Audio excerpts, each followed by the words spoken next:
الله أكبر الله أكبر الله أكبر لا إله إلا الله الله أكبر الله أكبر ولله الحمد.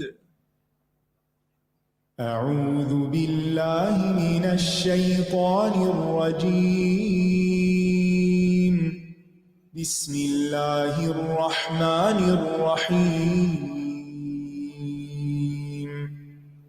الحمد لله رب العالمين الرحمن الرحيم مالك يوم الدين. إياك نعبد وإياك نستعين. اهدنا الصراط المستقيم صراط الذين أنعمت عليهم غير المغضوب عليهم ولا الضالين.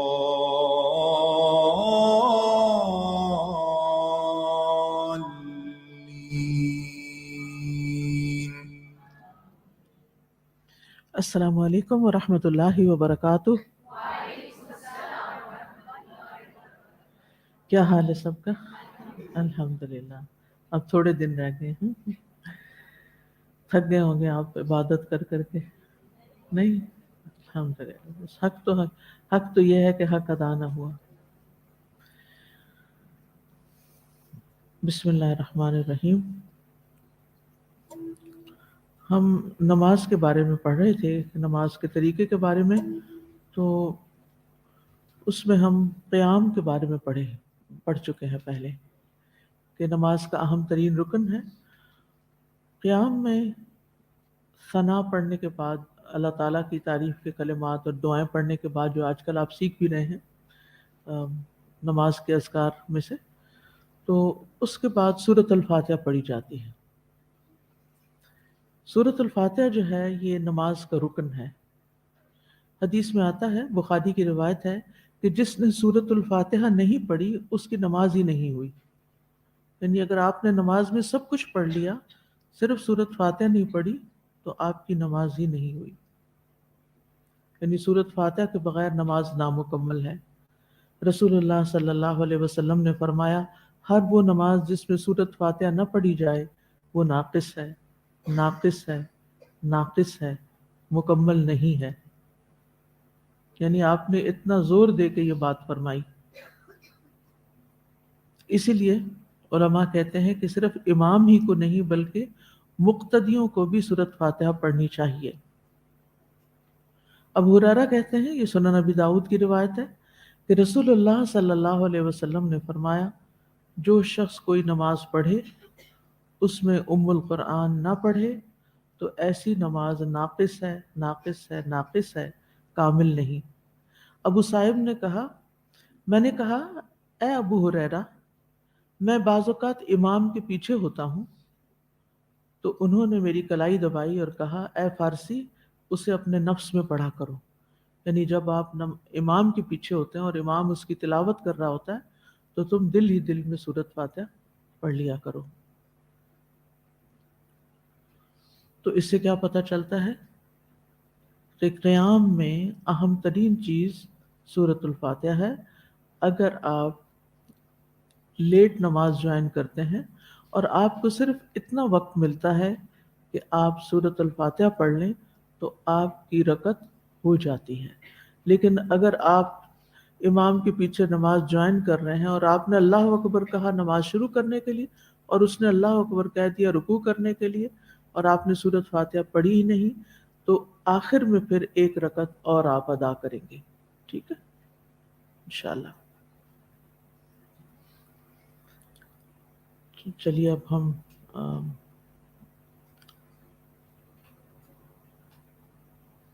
قصص القرآن کی طرف آتے ہیں. جی آپ سوال ہے؟ جی سوال کیجیے.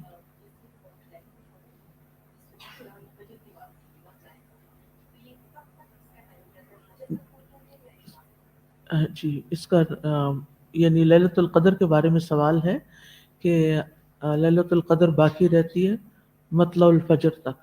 تو طلوع فجر جو ہے وہ وقت ہے جب فجر کی نماز کا وقت شروع ہو جاتا ہے، یعنی جب فجر کی پھوٹ جاتی ہے، یعنی جو ہی فجر کی اذان ہوئی تو وہ رات ختم ہو گئی. جی فجر شروع ہو گئی. اب یہ حتی مطلع الفجر، طلوع فجر تک ہے اس کا وقت.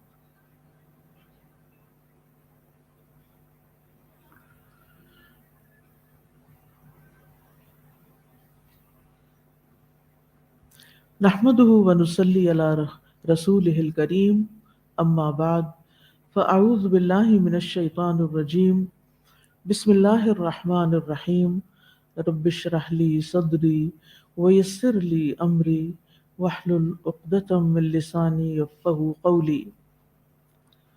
اللهم لك الحمد امتلأت بفيض جودك جميع أوعية الطلبات فما أعظم شأنك وما أعز سلطانك فما أعظم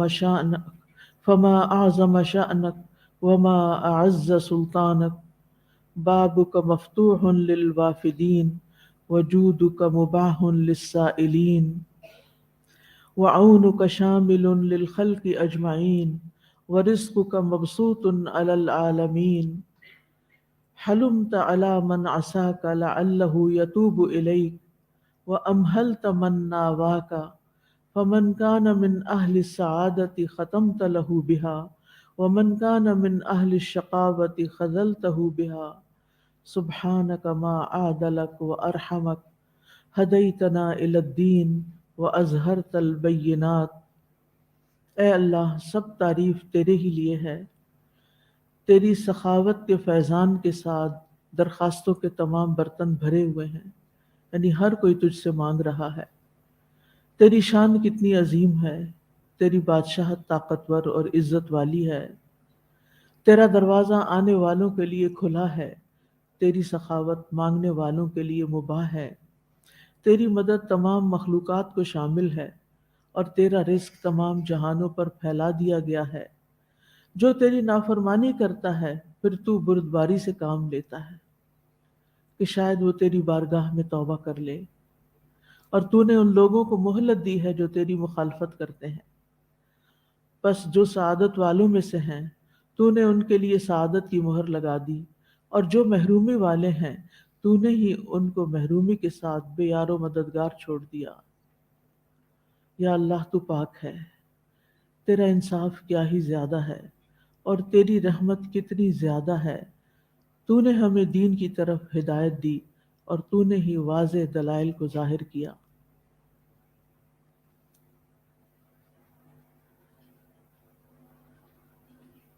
نحن نقص عليك أحسن القصص بما أوحينا إليك هذا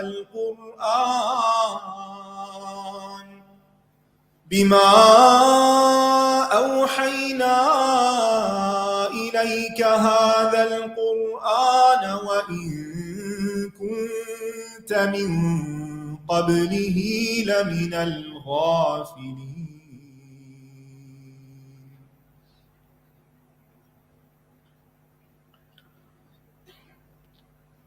ہم ادریس علیہ السلام کی زندگی کے بارے میں پڑھ رہے ہیں اور ان کے بارے میں قرآن مجید میں جو بیان کیا گیا ہے، جن آیات میں ان کا ذکر آیا ہے، ان پر غور و فکر کر رہے ہیں. اس سے پہلے ہم نے پڑھا کہ ادریس علیہ السلام نہایت سچے نبی تھے. اللہ تعالیٰ نے ان کی صفت یہ بیان کی. اور صدیق وہ شخص ہوتا ہے جو اعتقاد اور قول اور عمل ہر چیز میں سچا ہو، یعنی جو دل میں ہو، جو اندر اس کا اعتقاد ہو وہی زبان پر ہو، اور اس کا ہر فعل اور ہر حرکت اور ہر سکون اسی اعتقاد اور قول کے تابع ہو. اور صدیقیت کے مختلف درجات ہیں. اصل صدیق تو نبی اور رسول ہی ہو سکتے ہیں، اور ہر نبی اور رسول کے لیے صدیق ہونا لازمی وصف ہے، کیونکہ انہوں نے اللہ کا پیغام پہنچانا ہوتا ہے.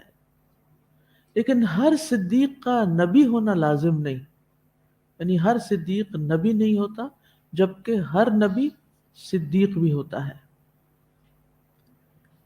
نبی کے علاوہ، کسی بھی نبی کے علاوہ جو بھی اپنے نبی اور رسول کی اتباع اور پیروی میں سچا ہوگا، سچائی کے ساتھ پیروی کرے گا، وہ بھی صدیق کہلائے گا. مریم علیہ السلام کو قرآن مجید میں صدیقہ کا خطاب دیا گیا ہے، حالانکہ وہ نبی نہیں ہے اور کوئی عورت نبی ہو بھی نہیں سکتی. حضرت عائشہ رضی اللہ تعالیٰ عنہا کے لیے بھی صدیقہ کا لفظ ہے، حالانکہ وہ نبی نہیں تھی. تو ہمارے دین میں سچائی کی بہت اہمیت ہے. تو اللہ سبحانہ وتعالیٰ ادریس علیہ السلام کے بارے میں قرآن مجید میں فرماتے ہیں، واذكر في الكتاب إدريس إنه كان صديقا نبيا ورفعناه مكانا عليا. تو ادریس علیہ السلام صدیق نبی تھے. انعام یافتہ لوگوں میں دوسرا درجہ صدیقین کا ہے، کیونکہ ہمارے دین میں سچائی کی بہت زیادہ اہمیت اور فضیلت بیان کی گئی ہے. قرآن مجید میں اللہ تعالیٰ ابراہیم علیہ السلام کے بارے میں بھی یہی فرماتے ہیں سورۃ مریم میں، وَاذْكُرْ فِي الْكِتَابِ إِبْرَاهِيمَ إِنَّهُ كَانَ صِدِّيقًا نَبِيًّا، اور اس کتاب میں ابراہیم کا ذکر کرو، بے شک وہ بہت سچے تھے، نبی تھے. یعنی جو الفاظ ادریس علیہ السلام کے لیے آئے ہیں وہی ابراہیم علیہ السلام کے لیے بھی آئے ہیں. اسی طرح حضرت مریم کے بارے میں آتا ہے، مل مسیح ابن مریم الا رسول قد خلت من قبلہ الرسل و امہ صدیقہ. مسیح ابن مریم تو ایک رسول ہی ہے، یقیناً ان سے پہلے کئی رسول گزر چکے ہیں اور اس کی ماں بہت سچی خاتون تھی. ابو بکر رضی اللہ عنہ کے بارے میں آتا ہے کہ نبی صلی اللہ علیہ وسلم نے ان کو بھی صدیق کا لقب دیا. ان کا اصل نام کیا تھا؟ آپ میں سے کوئی بتائے گا؟ یعنی حال یہ ہے کہ ہم سب حضرت ابو بکر سے محبت کرتے ہیں، اور جس سے انسان محبت کرتا ہے اس کا نام ضرور آتا ہوتا ہے، لیکن ابو بکر رضی اللہ عنہ کی سچائی اور صدیقیت اتنی زیادہ ہے کہ وہ ان کے نام پر بھی چھا گئی. جیسے ادریس علیہ السلام جو ہیں وہ ان کا نام اخنو تھا، لیکن ان کا جو لقب ہے وہ نام پر چھا گیا، یعنی نام پہ بازی لے گیا. اسی طرح ابو بکر رضی اللہ عنہ کا نام عبداللہ ہے، لیکن عبداللہ بن عثمان بن ابی قحافہ، لیکن ابو بکر الصدیق کے نام سے مشہور ہیں. یہ وہ شخص تھے کہ جب نبی صلی اللہ علیہ وسلم نے ان کو اسلام کی دعوت دی تو انہوں نے اس دعوت کو فوراً قبول کر لیا اور اسلام لے آئے، اور ان کو اس میں کوئی تردد اور شک نہیں تھا، اور انہوں نے کوئی ہچکچاہٹ کا اظہار ہی نہیں کیا. انہوں نے اس وقت نبی صلی اللہ علیہ وسلم کی تصدیق کی جب آپ کی قوم نے آپ کو جھٹلا دیا تھا. انہوں نے پھر اسراء اور معراج کے واقعے کے موقع پر بھی آپ کی تصدیق کی تھی، جب لوگوں نے آپ کو جھٹلا دیا اور کہا کہ اے محمد صلی اللہ علیہ وسلم، یہ کیسے ہو سکتا ہے کہ آپ ایک ہی رات میں مکہ سے بیت المقدس جائیں اور پھر واپس بھی لوٹ آئیں، پھر آپ یہ بھی کہتے ہیں کہ میں آسمان پر گیا تھا، تو یہ تو ممکن نہیں. یعنی اچھے بھلے سمجھدار لوگوں نے انکار کر دیا. جب لوگوں نے آپ کے بارے میں شک کا اظہار کیا تو ابو بکر صدیق رضی اللہ عنہ نے آپ کی سچائی کی گواہی دی.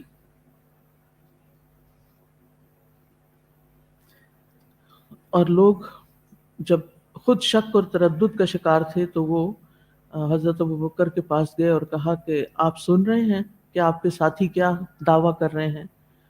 تو وہ کہتے ہیں کہ انہوں نے کیا کہا ہے، کیا فرما رہے ہیں؟ لوگوں نے کہا کہ آپ اس طرح کی بات کہہ رہے ہیں کہ آپ ایک ہی رات میں مکہ سے بیت المقدس گئے اور پھر آسمانوں پہ گئے اور واپس آئے. تو حضرت ابوبکر نے بغیر کسی شک و شبے کے کہا کہ اگر وہ ایسا فرما رہے ہیں تو بالکل سچ فرما رہے ہیں، یعنی سچ ہی کہہ رہے ہیں. تو اسی دن سے ان کا نام پھر صدیق پڑ گیا تھا. قرآن مجید میں سچے مردوں اور سچی عورتوں کی تعریف بھی کی گئی ہے، والصادقین والصادقات. اور حقیقت یہ ہے کہ اسلام کی بنیاد ہی سچ پر قائم ہے، اسی لیے صدق کے اپوزٹ نفاق بھی بتایا جاتا ہے. یعنی صدق گویا اسلام ہے اور نفاق کذب ہے، جھوٹ ہے. نفاق یا منافقت کی بنیاد جھوٹ پر ہے اور اسلام کی بنیاد سچائی پر ہے.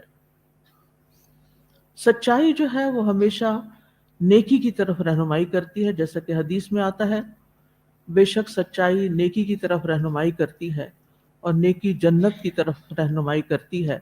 اور انسان سچ بولتا رہتا ہے یہاں تک کہ وہ سچا لکھ دیا جاتا ہے، اور جھوٹ برائی کی طرف رہنمائی کرتا ہے اور برائی دوزخ کی طرف رہنمائی کرتی ہے، اور انسان جھوٹ بولتا رہتا ہے یہاں تک کہ وہ اللہ کے ہاں جھوٹا لکھ دیا جاتا ہے. سچا انسان لوگوں میں سے سب سے بہترین انسان ہوتا ہے. نبی صلی اللہ علیہ وسلم نے فرمایا بہترین انسان صاف دل والا اور زبان کا سچا ہے، یعنی دل کا بھی صاف ہے اور زبان پر بھی سچائی ہے. کسی نے پوچھا صاف دل والا کون ہے؟ آپ نے فرمایا پرہیزگار، پاک صاف، جس کے دل میں نہ گناہ ہو، نہ بغاوت ہو، نہ حسد ہو. پوچھا گیا اس کے بعد کون ہے؟ آپ نے فرمایا جو دنیا کو برا سمجھتا ہو اور آخرت کو پسند کرتا ہو.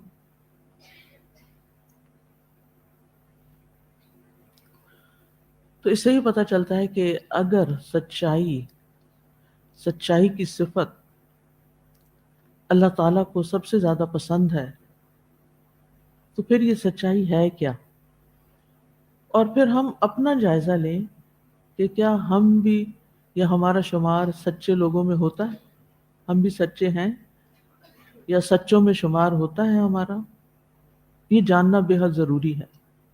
لہذا جو باتیں میں اب آپ کو بتاؤں گی اس کی روشنی میں اپنے آپ کو پرکھتے رہیں، اپنا جائزہ لیتے رہیں، دوسروں کا نہیں. سچائی کے لیے عربی میں لفظ صدق استعمال ہوتا، صاد دال قاف، صدق، سچائی. اس کا اطلاق 6 معنوں پر ہوتا ہے، 6 چیزیں اس میں آتی ہیں. نمبر 1 بات میں سچائی، بات میں. نمبر 2 نیت اور ارادے میں. نمبر 3 پختہ عزم میں، پکے ارادے میں. نمبر 4 اس ارادے کو پورا کرنے میں. نمبر 5 عمل میں سچائی. اور نمبر 6 دین کے تمام مقامات کو عملاً ثابت کرنے میں سچائی اختیار کرنا. دین کے تمام مقامات کو سچائی کے ساتھ عملاً ثابت کرنا. تو جو شخص ان تمام جگہوں پر سچا ہو وہ دراصل صدیق کہلاتا ہے، کہ بہت ہی سچا، کیونکہ وہ سچائی کی انتہا کو پہنچا ہوا ہے. تو سب سے پہلے زبان کا صدق آتا ہے. زبان کی سچائی، سچ بولنا جس کو کہتے ہیں، وہ کیا ہوتا ہے کہ انسان وہی بات کرے جو حقیقت حال کے عین مطابق ہو، نہ اس کو بڑھائے نہ اس کو گھٹائے، نہ اس کے اندر کوئی ہیر پھیر کرے، نہ اس کے اندر موڑ توڑ کرے.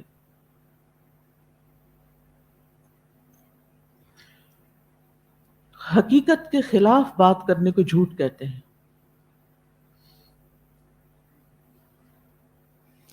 اور سچ کی اس قسم میں وعدے کا سچا ہونا بھی شامل ہے، یعنی جو وعدہ کرے انسان اس کو پورا کرے، اس کی خلاف ورزی نہ کرے. اور صدق کی اقسام میں سب سے مشہور یہی قسم ہے. تو جو شخص جھوٹ سے بچتا ہے وہی صادق ہے، سچا ہے. تو زبان کی سچائی میں ایک اور اہم بات یہ ہے کہ بندہ اپنے رب سے جو مناجات کے الفاظ کہتا ہے ان میں بھی سچا ہو. مثلا اگر کوئی کہتا ہے انی وجہت وجہی للذی فطر السماوات والارض، کہ میں نے اپنا منہ، اپنا رخ اس ذات کی طرف کر لیا جس نے آسمان و زمین بنائے، لیکن پھر نماز میں وہ ادھر ادھر دیکھے، تو وہ سچائی تو نہ ہوئی. وہ کہہ کچھ رہا ہے اور کر کچھ اور رہا ہے، اور دل اس کا دنیاوی خیالات میں مشغول ہے، دنیاوی خواہشات میں مشغول ہے. اسی طرح اگر زبان سے کہتا ہے ایاک نعبد، صرف تیری ہم عبادت کرتے ہیں، لیکن دل و دماغ میں عبادت کا کوئی شعور ہی نہ ہو، یعنی عبادت کی کیفیت ہی اس کو محسوس نہ ہو. نماز میں کھڑا ہے، کہہ رہا ہے ایاک نعبد و ایاک نستعین، لیکن دھیان اس کا کہیں اور ہے. تو جس کا دل، یعنی اصل میں عبادت کون کرتا ہے؟ جس کا دل غیر اللہ سے خالی ہو، محبت الہی میں ڈوبا ہوا ہو، ظاہر و باطن میں وہ اللہ کا فرما بردار ہو.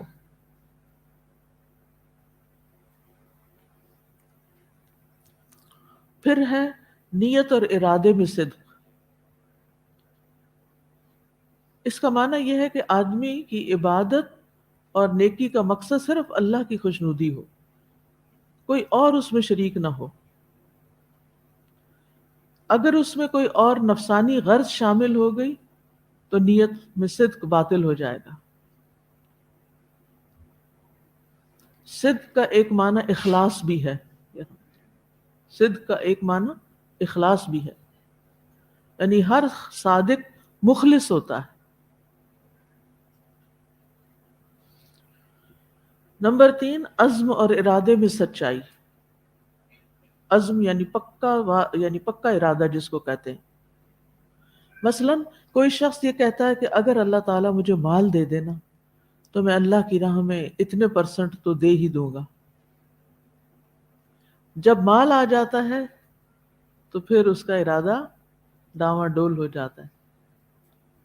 تو اس کے اندر عزم نہیں تھا، وہ عزم کا سچا نہیں تھا.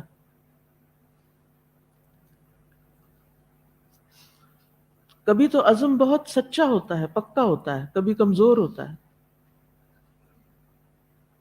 کہ کسی کام کو کرنے کا ارادہ ہوتا ہے لیکن نہ کرنے کا خیال بھی دل و دماغ میں کوئی چھپا ہوا ہوتا ہے کہ شاید نہ ہی کر سکوں. اسی لیے کہتے ہیں منفی باتیں نہیں کرنی چاہیے، کہ وہ جو چھپی ہوئی بات ہے نا کہیں وہ پکی نہ ہو جائے، وہ اوپر نہ آ جائے اس کو چھیڑیں گے تو. کیونکہ ہم جس بھی کام کا ارادہ کرتے ہیں ہمارے دل میں ایک خوف ضرور ہوتا ہے، پتہ نہیں میں نہ ہی کر سکوں. ابھی میں کہہ تو رہی ہوں، میں نے حامی تو بھر لیا، وعدہ تو کر لیا ہے. تو پھر اگر انسان منفی جملے بولنے لگتا ہے، پتہ نہیں میں کر سکوں گی یا نہیں، پتہ نہیں ہوگا یا نہیں، پتہ نہیں، یا اسی طرح وعدہ کرتے ہوئے اچھا اندر سے پکا نہیں ہے اور اوپر سے باتیں کر رہے ہیں. تو اس معنی کے اعتبار سے صادق اور صدیق وہ ہے جس کا نیکیوں کا عزم بہت مضبوط ہو، کمزور نہ ہو. نمبر 4، عزم پورا کرنے میں سچا ہونا.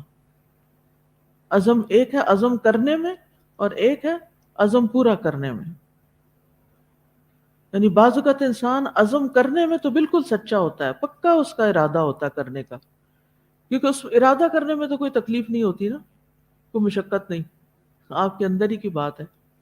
لیکن جب عمل کا وقت آتا ہے تو ایسے شخص کا ارادہ کمزور ہو جاتا ہے، نفس غالب آ جاتا ہے. اب بعض لوگ ہیں بڑے سچے پکے دل سے منت مان لیتے ہیں کہ ہمارا یہ کام ہو تو جائے ایک دفعہ، پھر تو ہم ایسے سچے مسلمان بنیں گے، ایسا اور ایسا عمل کریں گے. لیکن کیا ہوتا ہے، کتنی دفعہ آپ میں سے شاید ہر ایک نہیں سنا ہو کہ میں نے منت مانی تھی پر میں پوری نہیں کر سکی. ایگزام میں بھی ہوتا ہے کہ اگر میں پاس ہو جاؤں تو پھر میں اتنے نفل پڑھوں گی، اتنا صدقہ کروں گی، عمرہ کروں گی، فلاں کروں، وہ سب کچھ ہو جاتا ہے، سالوں سال گزر جاتے ہیں اور وہ عمل نہیں کر پاتے جس کا ارادہ کیا تھا۔ تو صدیق جو ہوتا ہے وہ اپنے عزم اور ارادے پورے کرتا ہے، خلاف ورزی نہیں کرتا اس کی۔ قرآن مجید میں ایسے لوگوں کی تعریف بیان کی گئی ہے۔ سورۃ الاحزاب میں آتا ہے من المؤمنین رجال صدقوا ما عاہدوا اللہ علیہ، کچھ وہ مرد ہیں جنہوں نے سچا کر دیا وہ عہد جو انہوں نے اللہ سے کیا تھا، یعنی جو عزم کیا تھا کہ اللہ کی راہ میں جان دیں گے انہوں نے دی، پیچھے نہیں ہٹے۔ نمبر 5، اعمال میں صدق، یعنی جو زبان سے ہم پڑھ رہے ہیں نماز میں مثلاً، وہ ہمارے عمل میں بھی ظاہر ہو رہا ہو، نماز کے ظاہری آداب کے ساتھ باطن میں بھی خشوع ہو۔ پھر مقامات دین میں صدق، چھٹا درجہ، یہ سب سے اعلیٰ ہے لیکن بہت نایاب ہے، اس کا تعلق مقامات دین سے ہے، یعنی اللہ کا خوف، اللہ سے امید، دنیا سے بے رغبتی، رضا الہی پہ راضی رہنا، اللہ سے محبت کرنا۔ کتنے ہی لوگ اللہ سے محبت کا دعویٰ کرتے ہیں لیکن سنت کی پیروی نہیں کرتے، کیونکہ اللہ تعالیٰ نے شرط لگا دی قل ان کنتم تحبون اللہ فاتبعونی۔ اب وہ اللہ کی محبت کا بھی دعویٰ کر رہے ہیں اور دوسری طرف سنت کی پیروی کی کوئی بھی ان کے اندر خوب نظر نہیں آتی، ہر کام اپنی مرضی کا، خواہشات نفس کے خلاف۔ کتنے لوگ کہتے ہیں ہم اللہ کی رضا پہ راضی ہیں، لیکن جب کوئی فیصلہ زندگی میں ان کی مرضی کے خلاف ہوتا ہے تو پھر ان کی رضا دیکھیے۔ کچھ لوگ کہتے ہیں ہم دنیا سے ہمیں کوئی لینا دینا نہیں، بے رغبت ہیں، لیکن ان کے احوال نہیں کچھ بھی بتاتے کہ وہ دنیا سے بے رغبت ہیں۔ کچھ لوگ اللہ کہتے ہیں ہم بس اللہ کا ڈر ہے ہمیں اس لیے ہم یہ نہیں کرتے، لیکن اس کے علاوہ بہت سے غلط کام کر رہے ہوتے ہیں۔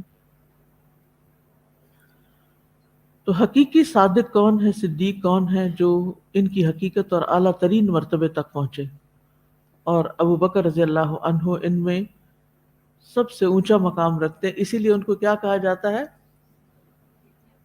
صدیق اکبر، یعنی صرف صدیق نہیں کہا جاتا بلکہ صدیق اکبر کہا جاتا ہے۔ تو مطلب یہ ہے کہ صرف زبانی دعوے کرنا مطلوب نہیں ہے، بلکہ جو کہہ رہے ہیں وہ کر کے بھی دکھانا چاہیے۔ حسن بصری کہتے ہیں ایمان آرزوؤں اور خود کو تصورات میں آراستہ کرنے کا نام نہیں۔ عربی میں لیس الایمان بالتمنی ولا بالتحلی، تحلی حلیہ سے نا زیور پہننا، آراستہ کرنا۔ ایمان وہ ہے جو دل میں جگہ پکڑے اور اعمال اس کی تصدیق کرے، وَلَكِنَّهُ مَا وَقَرَ فِي الْقَلْبِ وَصَدَّقَهُ الْعَمَلُ، اور نیکی کے کام کرنا دراصل سچے لوگوں کی علامت ہے، ان کی سچائی کی علامت ہے۔ سورۃ البقرہ کی آیت نمبر 177 میں آتا ہے لَيْسَ الْبِرَّ أَن تُوَلُّوا وُجُوهَكُمْ قِبَلَ الْمَشْرِقِ وَالْمَغْرِبِ، آیت کے آخر تک نیکی یہ نہیں کہ تم اپنے منہ مشرق اور مغرب کی طرف پھیرو، لیکن نیکی اصل اس کی ہے جو اللہ اور یوم آخرت اور فرشتوں اور کتاب اور نبیوں پر ایمان لائے، یعنی ایمان سچا اس کا، اور مال دے اس کی محبت کے باوجود، قرابت داروں، یتیموں، مسکینوں، مسافروں، مانگنے والوں اور گردنیں چھڑانے میں، یہاں صدقات کرے اپنے، اور نماز قائم کرے اور زکوٰۃ دے، اپنے فرائض بھی پورے کرے۔ اور جو اپنا عہد پورا کرنے والے ہیں، جب وہ عہد کرے یعنی وعدے کا سچا ہو، صادق الوعد، اور خصوصاً جو تنگ دستی اور تکلیف میں اور لڑائی کے وقت صبر کرنے والے ہیں، یہی لوگ ہیں جنہوں نے سچ کہا اور یہی بچنے والے ہیں۔ اولئک الذین صدقوا واولئک هم المتقون، یہ لوگ سچے ہیں۔ کون؟ جو جن کا ایمان بھی درست ہے، اخلاق بھی درست ہے، مالی معاملات بھی درست ہے، وعد وعید بھی سب سچے ہیں ان کے۔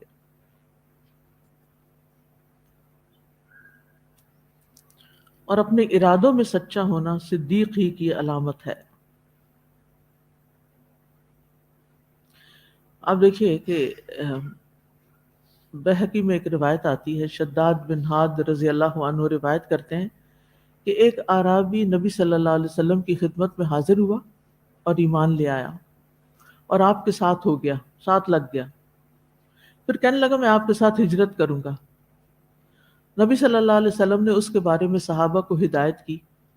جب غزوہ خیبر ہوا اور رسول اللہ صلی اللہ علیہ وسلم کو مال غنیمت ملا، آپ نے تقسیم کیا تو اس کے لیے بھی حصہ مقرر کیا اور اپنے صحابہ کو اس کا حصہ دے دیا کہ یہ وہ شخص جو کہہ رہا تھا کہ میں آپ کے ساتھ ہجرت کروں گا اس کا حصہ ہے.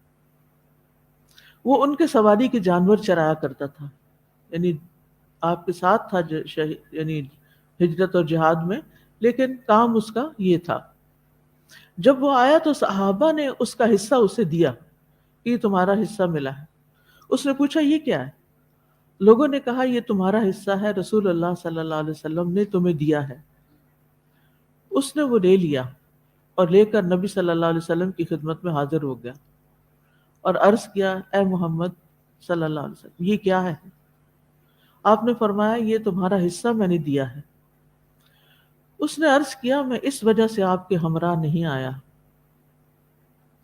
یعنی میں مال غنیمت لینے نہیں آیا، بلکہ میں نے آپ کی پیروی اس وجہ سے کی کہ میری اس جگہ پر تیر مارا جائے، یعنی حلق کی طرف اشارہ کیا، پھر میرا انتقال ہو جائے اور میں جنت میں داخل ہو جاؤں. آپ نے فرمایا اگر تم سچ کہتے ہو تو اللہ تمہاری یہ آرزو بھی پوری کر دے گا. پھر کچھ دیر تک لوگ ٹھہرے رہے. اس کے بعد دشمن سے جنگ کرنے کے لیے اٹھے. پھر وقت آ گیا. جنگ کے بعد اسے نبی صلی اللہ علیہ وسلم کے پاس اس حال میں لایا گیا کہ اس کی اسی جگہ پر تیر لگا ہوا تھا جہاں اس نے اشارہ کیا تھا. آپ نے فرمایا کیا یہ وہی ہے؟ لوگوں نے کہا جی ہاں. آپ نے فرمایا اس نے اللہ سے سچ کہا تھا اور اللہ نے بھی اس کی تمنا پوری کر دی. ہم میں سے بہت سے لوگ شہادت کی تمنا رکھتے ہیں لیکن سچی تمنا نہیں ہوتی. کئی لوگ مدینہ میں مرنے کی تمنا رکھتے ہیں لیکن پھر مدینہ جاتے بھی نہیں، ڈر کے مارے. تو اپنے ارادوں میں اور باتوں میں سچا ہونا جو ہے وہ عمل سے ثابت ہوتا ہے. پھر نبی صلی اللہ علیہ وسلم نے اپنے جبے میں اسے کفن دیا اور اسے سامنے رکھ کے اس کی نماز جنازہ پڑھائی. تو آپ کی دعا میں لوگوں نے سنا، آپ فرما رہے تھے یا اللہ یہ تیرا بندہ ہے، تیرے راستے میں ہجرت کر کے نکلا ہے اور شہید ہو گیا ہے، میں اس پہ گواہ ہوں. یہ سچا تھا. پھر اسی طرح اپنے وعدوں میں سچا ہونا. صحیح بخاری کی روایت ہے، انس بن مالک روایت کرتے ہیں کہ میرے چچا انس بن نضر جنگ بدر میں شریک نہ ہو سکے تھے. تو انہوں نے عرض کیا یا رسول اللہ سب سے پہلی جنگ جو آپ نے مشرکین سے کی ہے میں اس میں شریک نہیں تھا. اگر اللہ مجھے مشرکوں کی جنگ اب دکھا دے تو بے شک اللہ آپ کو ضرور دکھا دے گا کہ میں کیا کروں گا. جب جنگ احد کا دن آیا اور مسلمانوں نے فرار کیا تو انہوں نے کہا اے اللہ میں تجھ سے اس حرکت کا عذر کرتا ہوں، یعنی حضرت نظر نے، انس بن نظر نے، اے اللہ میں تجھ سے اس حرکت کا عذر کرتا ہوں جو ان مسلمانوں نے کی، یعنی بھاگے میدان جنگ سے، اور میں تیرے سامنے برات کا اظہار کرتا ہوں کہ میں ان میں شامل نہیں، اس حرکت سے جو ان مشرکین نے کی اور جب وہ آگے بڑھے. تو سعد بن معاذ ان سے ملے. اچھا انہوں نے جو برات کا اظہار کیا نا وہ مشرکین کی حرکت سے کیا. تو سعد بن معاذ ان سے ملے. انہوں نے کہا اے سعد قسم ہے نظر کے رب کی جنت قریب ہے، مجھے احد کی طرف سے جنت کی خوشبو آ رہی ہے. سعد کہا کر رہے تھے یا رسول اللہ جو انس نے کر دیا میں اس کی استطاعت نہیں رکھتا. انس کہتے ہیں ہم نے اپنے چچا کو میدان جنگ میں اس طرح مقتول پایا کہ ان کے جسم پر 80 سے زیادہ تلوار اور نیزوں اور تیروں کے نشان تھے، یعنی زخم تھے. مشرکین نے ان کا مسلح بھی کر دیا، یعنی ناک کان سب کچھ کاٹ دیا. ان کی بہن کے سوا کسی نے ان کو نہیں پہچانا، انہوں نے ان کی انگلیوں سے ان کو پہچانا، بھائی کو. انس بن مالک کہتے تھے ہمیں خیال ہوتا ہے کہ یہ آیت ان جیسے مسلمانوں کے لیے نازل ہوئی، من المؤمنین رجال صدقوا ما عاہد اللہ علیہ، کہ لوگوں میں کچھ لوگ مومنوں میں سے کچھ لوگ ایسے ہیں جنہوں نے اللہ سے کیے ہوئے وعدے کو سچا کر دکھایا۔ اسی طرح اپنی عام باتوں میں سچا ہونا وہ بھی انسان کو جنت کی طرف لے جاتا ہے۔ ایک اعرابی بکھرے بالوں کے ساتھ رسول اللہ صلی اللہ علیہ وسلم کی خدمت میں حاضر ہوا۔ اس نے پوچھا، اللہ کے رسول بتائیے مجھ پر اللہ نے کتنی نمازیں فرض کی؟ آپ نے فرمایا 5، اور یہ کہ اپنی طرف سے نفل پڑھ لو۔ پھر اس نے کہا بتائیے مجھ پر اللہ نے کتنے روزے فرض کیے ہیں؟ آپ نے فرمایا رمضان کے مہینے کے، اور یہ بات ہے کہ تم خود اپنے طور پر کچھ نفلی روزے بھی رکھ لو، یعنی اور بھی عبادت کر لو۔ پھر اس نے پوچھا کہ اللہ نے زکوٰۃ مجھ پر کس طرح فرض کی ہے؟ اس پر رسول اللہ صلی اللہ علیہ وسلم نے اسے کچھ باتیں اور بتائیں شرائع اسلام کی۔ اس عرابی نے کہا اس ذات کی قسم جس نے آپ کو عزت دی، نہ میں اس سے جو اللہ نے مجھ پہ فرض کر دیا کچھ بڑھاؤں گا نہ گھٹاؤں گا۔ اس پر رسول اللہ صلی اللہ علیہ وسلم نے فرمایا اگر اس نے سچ کہا تو یہ فلاح پا گیا، اگر اس نے سچ کہا تو یہ جنت میں چلا جائے گا، یعنی جو وعدہ کر رہا ہے اگر اس نے پورا کر دیا تو پھر جنت اس کے لیے ہے۔ اسی طرح ہم دیکھتے ہیں کہ قرآن مجید میں سچائی یا صدق کے 5 اوصاف بیان کیے گئے ہیں۔ نمبر 1، مدخل صدق و مخرج صدق۔ رب ادخلنی،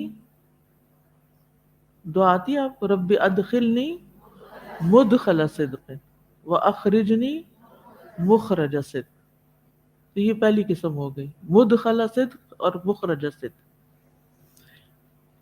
یعنی یہ 2 قسمیں ہو گئی نا، ایک مدخل ایک مخرج۔ تیسرا ہے لسان صدق، وَاجْعَلْ لِي لِسَانَ صِدْقٍ فِي الْآخِرِينَ۔ چوتھی ہے قدم صدق، وَبَشِّرِ الَّذِينَ آمَنُوا أَنَّ لَهُمْ قَدَمَ صِدْقٍ عِندَ رَبِّهِمْ۔ جو لوگ ایمان لائے انہیں بشارت دے دیجئے کہ یقیناً ان کے لیے ان کے رب کے ہاں سچا مرتبہ ہے۔ تو سچائی کے قدم سے مراد اللہ کا ثواب اور بلند مرتبہ ہے جسے وہ سچائی پہ قائم ہونے کی صورت میں پائیں گے۔ پھر ہے مقعد صدق، ان المتقین فی جنات و نہر فی مقعد صدق عند ملیک مقتدر، یعنی آخرت میں صدق کی مجلس میں ہوگی، یعنی جہاں پر یعنی سچائی کی مجلس کا جہاں تک تعلق ہے تو وہ قابل عزت مجلس ہے، اور انہی لوگوں کے لیے ہوگی جو دنیا میں سچائی پر قائم ہوتے ہیں۔ تو سچائی کے مدخل اور مخرج کیا ہیں کہ انسان نیکی اللہ سے مدد کرتے ہوئے، اللہ کی رضا طلب کرتے ہوئے اللہ تعالیٰ کے احکامات شروع کرے اور ان سے خیر و عافیت کے ساتھ ان سے باہر نکلے۔ جیسے حج آپ نے شروع کیا اللہ کی مدد کے ساتھ، داخل ہو گئے احرام پہن کر، اب اختتام تک آپ نے ساری پابندیاں نبھانی، تو مخرج صدق ہو گیا۔ پھر جس سچی نیت کے ساتھ داخل ہوئے تھے، ارادوں شوق کے ساتھ، اسی کے ساتھ اس سے نکلے، یعنی کاموں کو اپنے منطقی انجام تک پہنچایا پوری سچائی کے ساتھ۔ اور لسان صدق جو کہا سچ کہا، اور قدم صدق یعنی جو قدم اٹھایا سچائی کے ساتھ اٹھایا، اور پھر آخر کار انجام کیا ہوا؟ مقعد صدق عند ملیک مقتدر، صاحب اقتدار بادشاہ کے قریب، اللہ رب العزت کی کے قریب جو بے حد قدرت والا ہے۔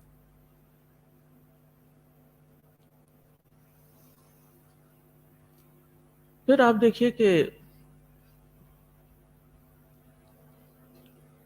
صدیق کون ہوتا ہے، اور صدیق اور شہید میں تھوڑا سا فرق بھی ہوتا ہے، اس کے بارے میں تھوڑی سی بات کروں گی کہ صدیق کون ہوتا ہے۔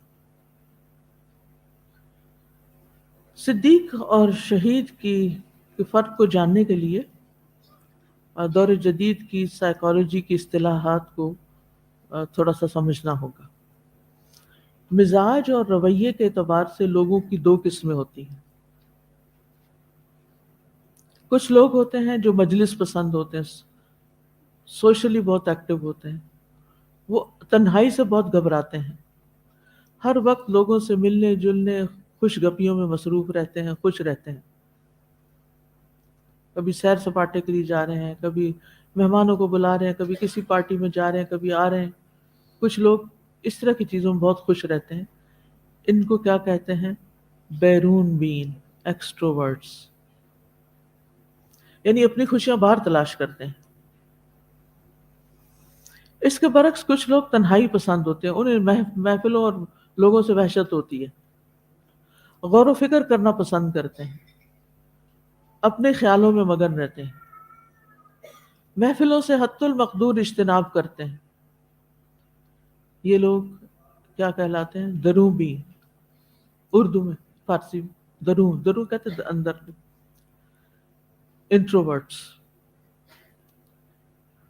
ان کے علاوہ ایک تیسری کیفیت ان دونوں رویوں کے خوبصورت توازن سے پیدا ہوتی ہے، یعنی لوگوں سے بھی ملتے جلتے ہیں اور اس کے ساتھ ساتھ تنہائی میں بھی ہوتے ہیں، یعنی دورہ قرآن بھی کرا لیا، پھر اعتکاف بھی کر لیا، لیکن اعتکاف میں پھر عبادت پر فوکس ہوتا ہے، بیٹھ کے باتیں۔ کچھ لوگ آپ دیکھیں اعتکاف میں بھی آ کے باتیں کرنے سے باز نہیں آتے، وہ اور لوگوں کو بھی ساتھ شامل کر لیتے ہیں، مجلس بنا کے بیٹھ جاتے ہیں، کبھی بچوں کی باتیں، کبھی شادی کی باتیں، کبھی دنیا کی باتیں، جو دل میں خیالات ہیں، ہموم و غموم ہے، وہ بیٹھ کے باتیں باتیں باتیں باتیں، اعتکاف میں بھی باتیں، گھر میں بھی باتیں، جہاں گئے باتیں، ہر وقت سوشلائزنگ کرنا۔ تو یہ ناپسندیدہ ہے۔ انسان کے کچھ اوقات لوگوں کے لیے ہونے چاہیے اور کچھ اوقات اس کے رب کے لیے ہونے چاہیے۔ نبی صلی اللہ علیہ وسلم کی زندگی میں ایک بہترین نمونہ ہمیں ملتا ہے۔ وہ لوگوں سے کنارہ کش نہیں تھے، انہوں نے راہبانہ زندگی بسر نہیں کی، وہ لوگوں سے ملتے جلتے تھے، ان کے خواب سنتے تھے، ان کی باتیں سنتے تھے، یعنی سوشلائز بھی کرتے تھے، لیکن اس کے ساتھ ساتھ رات کی تنہائیوں میں تہجد بھی ادا کرتے تھے۔ تو کچھ لوگ متوازن ہوتے ہیں ان دو رویوں کے، ان دو ایکسٹریمز کے بیچ میں، یہ ایمبی ورڈس کہلاتے ہیں، AMBI ورڈس، ایمبی ورڈس۔ لیکن ایسے لوگ بہت کم ہوتے ہیں، عملاً کم ہوتے ہیں۔ عمومی طور پر دنیا میں مزاج کے اعتبار سے دو طرح کے لوگ ہی دو ایکسٹریم ہیں، جو کچھ بہت شغل میلے والے اور کچھ بہت تنہائی والے۔ جو انٹروورٹ ہوتے ہیں یہ غور و فکر کی عادت کے باعث فطرت کے حقائق کو بہتر طور پہ سمجھ سکتے ہیں، کائنات کے بارے میں سوچ بچار کے نتیجے میں ان پر اہم حقائق منکشف ہوتے ہیں، جیسے سائنٹسٹ وغیرہ بھی ہوتے ہیں، انبیاء بھی ہوتے ہیں۔ نبی صلی اللہ علیہ وسلم کیا کرتے تھے؟ نبوت سے پہلے غار حرا میں جاتے تھے۔ ابراہیم علیہ السلام نے کیا کیا؟ غور و فکر کیا اور اللہ کو پا لیا، توحید کو اپنا لیا۔ تو ایسے لوگ بس اس انتظار میں ہوتے ہیں کہ کون ان کے سامنے حق کا پیغام رکھے، اور اس کو فوراً پہچان لیتے ہیں اور وہ مان جاتے ہیں، اور وہ اللہ تعالیٰ سے التجائیں بھی کرتے رہتے ہیں، اہدنا الصراط المستقیم۔ تو یہ لوگ دراصل صدیقین ہوتے ہیں، جو کہہ رہے ہوتے ہیں وہ سچ کہہ رہے ہوتے ہیں، اور جب ان کو کوئی الہامی دعوت پہنچتی ہے، جیسے نبی صلی اللہ علیہ وسلم نے اسلام کی دعوت دی کس کو؟ اب اپنے لوگوں کو، تو ابو بکر صدیق رضی اللہ تعالیٰ عنہ نے فوراً قبول کر لی۔ وہ صدیق تھے نا، سچائی کی تلاش میں تھے، سچائی سامنے نظر آئی، دیر ہی نہیں لگائی۔ کچھ لوگ سچے ہوتے، سچائی پسند کرتے ہیں، اور جہاں سچائی دیکھتے ہیں اس کو پکڑ لیتے ہیں، اس کو لے لیتے ہیں۔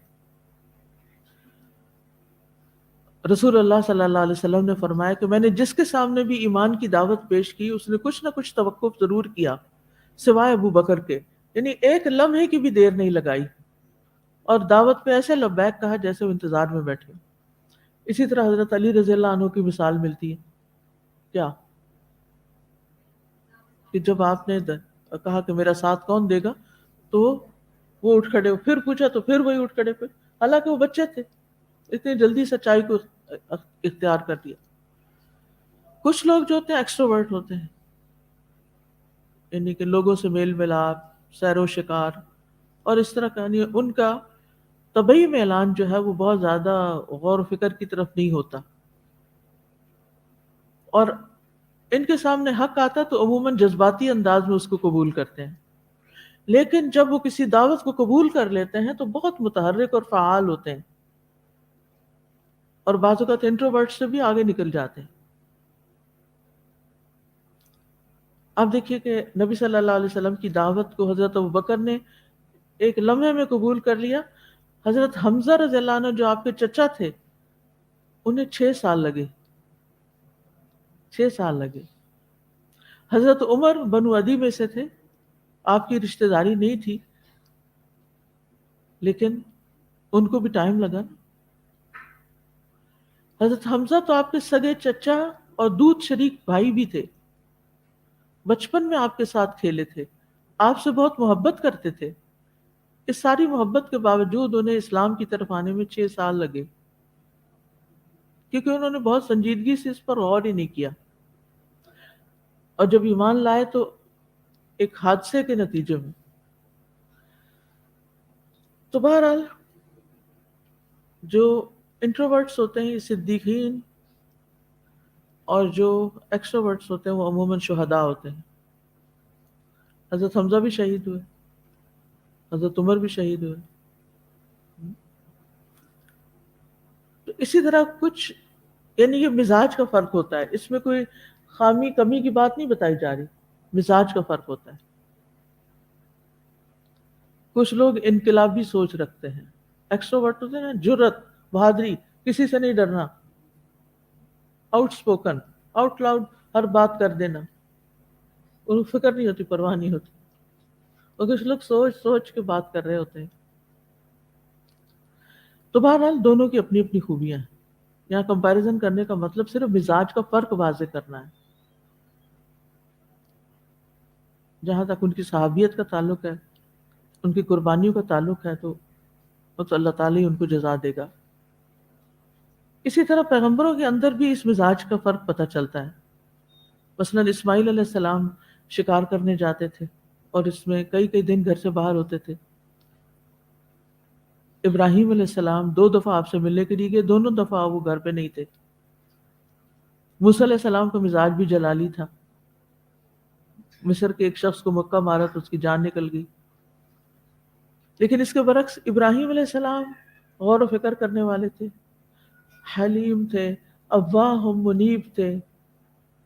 ادریس علیہ السلام وہ بھی صدیق نبی تھے. قرآن مجید میں دونوں پیغمبروں کو، ابراہیم علیہ السلام کو بھی صدیق کہا گیا اور ادریس علیہ السلام کو.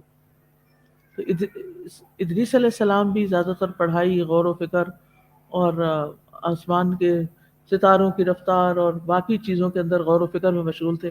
ابراہیم علیہ السلام بھی. تو یہ مزاج اللہ نے بنائے ہیں، ٹھیک ہے نا. ہمیں بھی اپنے مزاج کو پہچاننا چاہیے اور ایک بیلنس بھی قائم کرنا چاہیے. کچھ وقت ہو سوشلائزنگ کے لیے اور وہ ہونا چاہیے، اور کچھ وقت ہو سب سے کٹ کے تبتل الیہ تبدیلا، وہ صرف اللہ تعالیٰ کا وقت ہو، اس میں کسی اور کا حصہ نہ ہو. اور اس طرح آپ زندگی کو بہت انجوائے کرتے ہیں. جب آپ ہر وقت لوگوں میں ہوتے ہیں نا اور ہر وقت باتیں کر رہے ہوتے ہیں تو اس کا نقصان کیا ہوتا ہے؟ آپ ڈرین ہو جاتے ہیں، آپ کے اپنے اندر سے ایسا لگتا ہے کہ سارا کچھ خالی، آپ خالی ہو گئے ہیں. تو اس کے لیے آپ کو عبادت کی تنہائی اور لذت اور مناجات اور رونا اور اللہ کے آگے فریادیں وہ بڑا ضروری ہے. وہ آپ کو پھر سے انرجائز کر دیتا ہے لوگوں کی خدمت کے لیے. اسی لیے نبی صلی اللہ علیہ وسلم کے دن اور رات میں فرق تھا. دن لوگوں کے لیے تھا اور رات رب کے لیے تھی. اور امت کے اکثر صالحین کی یہی عادت رہی ہے، دن لوگوں کی خدمت میں اور رات رب کی عبادت. اسی لیے جو لوگ دین کا کام کرتے ہیں نا، وہ اکثر خواتین کو بھی اور لوگوں کو بڑا شوق ہوتا ہے ہم دین کا کام کریں، لیکن وہ اس میں بیلنس نہیں کرتے، وہ جس طرف لگتے ہیں بس اسی طرف لگ جاتے ہیں، ساری انرجی ادھر ہی لگا دیتے ہیں۔ آپ دین کا کام ضرور کریں، لیکن ساتھ ساتھ اپنی عبادت، اپنے اذکار، اپنا رونا دھونا، اپنی دعائیں، اپنا خشوع و خضوع، یہ لازم ہونا چاہیے۔ اس کے بغیر آپ سچے داعی نہیں بن سکتے، پھر آپ کی باتیں بس ہوا میں اڑیں گی، ان کا اثر کہیں نہیں ہونے والا۔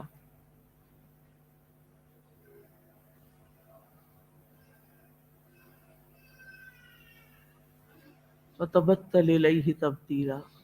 اچھا، بعض اوقات ہم یہ ہوتا ہے نا، جب ہم بالکل تبتل اختیار کرتے ہیں تو اس میں مزہ آنے لگتا ہے، کیونکہ لوگوں سے تکلیفیں بھی بہت پہنچتی ہیں، تو پھر ہم کہتے ہیں چھوڑو سب کچھ، اللہ اللہ کرو بیٹھ کے، تو وہ بھی پھر ایک ایکسٹریم رویہ ہو جاتا ہے، وہ بھی کافی نہیں، کیونکہ وہ حدیث میں آتا ہے نا کہ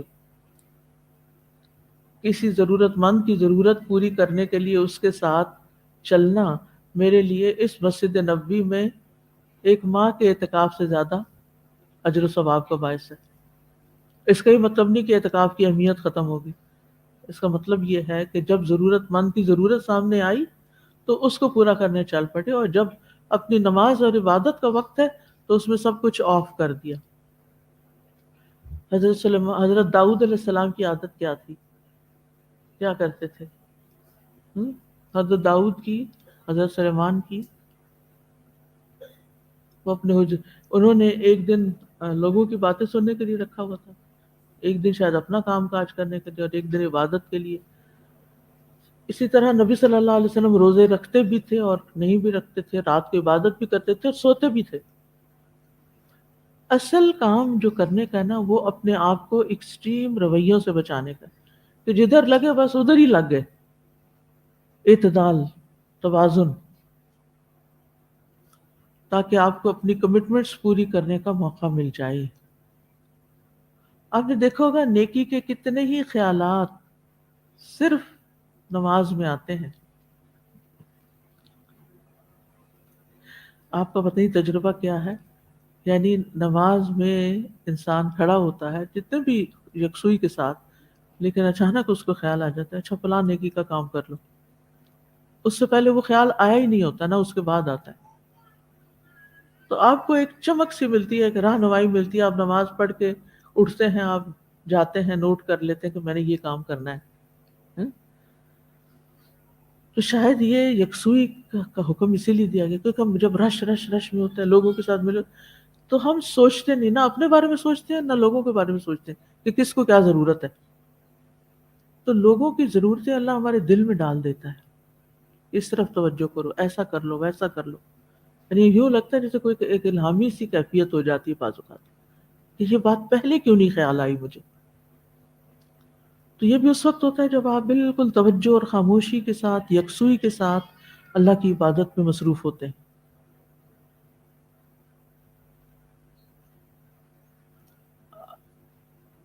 سچائی کو سمجھنے کے لیے جھوٹ کو جاننا بھی ضروری ہے۔ جھوٹ ایسی چیز کے بارے میں خبر دینا ہے جو خلاف حقیقت ہو، چاہے قول سے ہو یا فعل سے ہو۔ اگر کوئی کہنے والا کہے آج کیا دن ہے، اور آپ کہیں کہ آج منڈے ہے،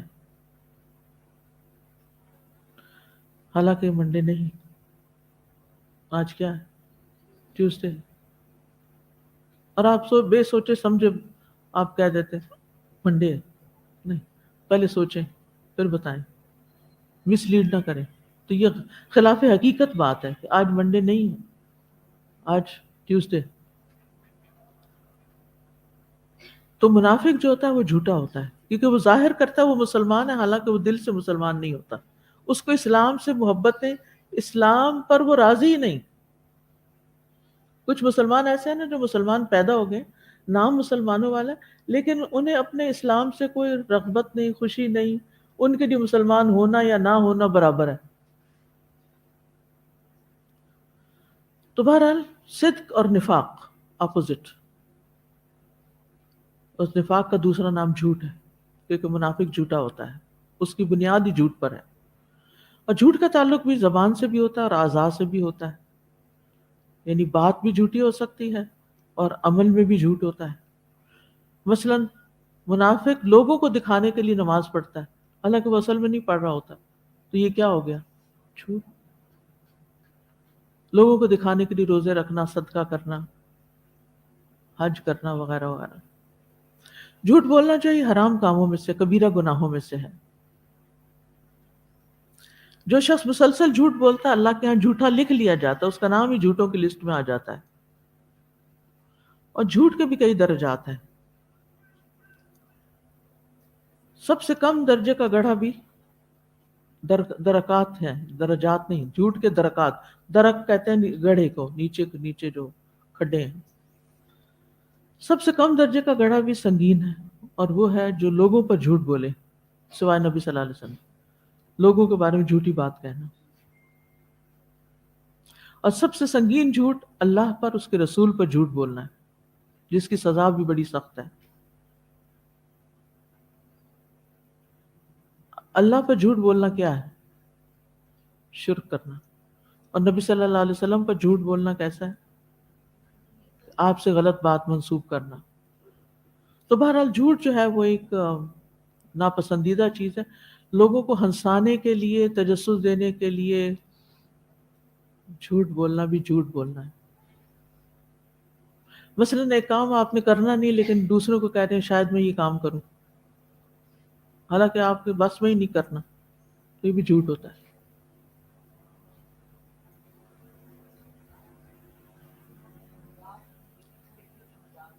جی ہاں، پہلے جھوٹ بول کے پھر کہتے ہیں ہم تو مذاق کر رہے تھے۔ تو بہرحال ہاں جی، حالانکہ دل میں نہیں ہوتی نا وہ بات۔ تو جھوٹ بولنے کے بہت نقصانات ہیں۔ اللہ تعالیٰ فرماتے ہیں وَتَحْسَبُونَهُ هَيِّنًا وَهُوَ عِندَ اللَّهِ عَظِيمٌ، تم اسے معمولی بات سمجھتے تھے، حالانکہ اللہ کے نزدیک وہ بہت سنگین بات تھی، جب حضرت عائشہ پر جھوٹا بہتان لگا تھا۔ یہ لعنت والا کام ہے۔ ان لعنت اللہ علیہ ان کان من الکاذبین، بے شک اس پہ اللہ کی لعنت ہو اگر وہ جھوٹوں میں سے ہو۔ حضرت عائشہ کہتی ہیں کہ جھوٹ سے بڑھ کر کوئی عادت رسول اللہ صلی اللہ علیہ وسلم کے نزدیک، اور ایک روایت میں آتا ہے کہ رسول اللہ صلی اللہ علیہ وسلم کے صحابہ کے نزدیک نفرت اور بغض والی نہ تھی۔ اور کوئی شخص آپ کے سامنے جھوٹ بولتا تو آپ کا رویہ اس کے بارے میں بدلا رہتا، حتیٰ کہ معلوم ہو جاتا کہ اس نے توبہ کر لی۔ اور یہ ایمان کے منافی صفت ہے۔ ابو بکر رضی اللہ عنہ نے فرمایا اے لوگو جھوٹ سے اپنے آپ کو بچاؤ، کیونکہ جھوٹ ایمان سے الگ ہے، اور پھر یہ منافقت کی علامت ہے۔ 4 عادتیں جس کسی میں ہوں وہ خالص منافق ہے، اور ان میں سے ایک عادت بھی ہو تو اتنا ہی نفاق ہے جب تک چھوڑ نہ دے۔ جب اسے امین بنایا جائے تو امانت تو خیانت کرے، بات کرے تو جھوٹ بولے، عہد کرے تو پورا نہ کرے، کسی سے لڑے تو بد کلامی کرے، بدتمیزی کرے، گالی وغیرہ دے۔ جھوٹ بولنے والا اگرچہ عبادت کرے پھر بھی منافق ہے۔ فرمایا منافق کی 3 نشانیاں ہیں، خواہ وہ نماز پڑھتا ہو، روزہ رکھتا ہو اور اپنے آپ کو مسلمان سمجھتا ہو، جب بات کرے تو جھوٹ بولے، جب وعدہ کرے تو وعدہ خلافی کرے، اور جب امانت رکھوائی جائے تو خیانت کرے۔ یعنی اگر کسی نے کسی خاص کام کے لیے کوئی مال دیا ہے تو اس کو وہاں استعمال نہ کرے، کچھ اور کر لے۔ کوئی چیز رکھوائی ہے اس کے پاس تو اس کی حفاظت نہ کرے، کوئی بات کہی ہے تو اس راز کو راز نہ رکھے۔ ایک اور روایت میں آتا ہے 3 خصلتیں جس میں وہ منافق ہے، اگرچہ روزہ رکھے، نماز کرے اور حج اور عمرہ کرے پھر بھی منافق ہے، اور یہ کہے کہ میں مسلمان ہوں۔ اور وہ کیا خصلتیں ہیں؟ بات کرے تو جھوٹ بولے، وعدہ پورا نہ کرے، امانت دی جائے تو خیانت کرے۔ پھر حدیث میں آتا ہے کہ کسی دل میں جھوٹ اور سچ اکٹھے نہیں ہو سکتے۔ اسی طرح بچوں سے بھی ایسا وعدہ نہ کیا جائے جو پورا نہ کرنا ہو۔ صحیح بخاری کے مطابق جو شخص جھوٹی بات کرنا اور اس پر عمل کرنا اور جہالت کی باتوں کو نہیں چھوڑتا، اللہ کو اس کی کوئی ضرورت نہیں کہ وہ اپنا کھانا اور پینا چھوڑ دے، ایسے بندے کا روزہ بھی قبول نہیں۔ پھر یہ کہ جھوٹ بے برکتی کا باعث ہے. اگر کوئی اپنی تجارت میں جھوٹ بولتا ہے تو اس کی برکت ختم ہو جائے گی. یہ ایسا گناہ ہے جس کی سزا دنیا میں بھی ملتی ہے اور آخرت میں تو ملے گی ہی. قطع رحمی، خیانت اور جھوٹ.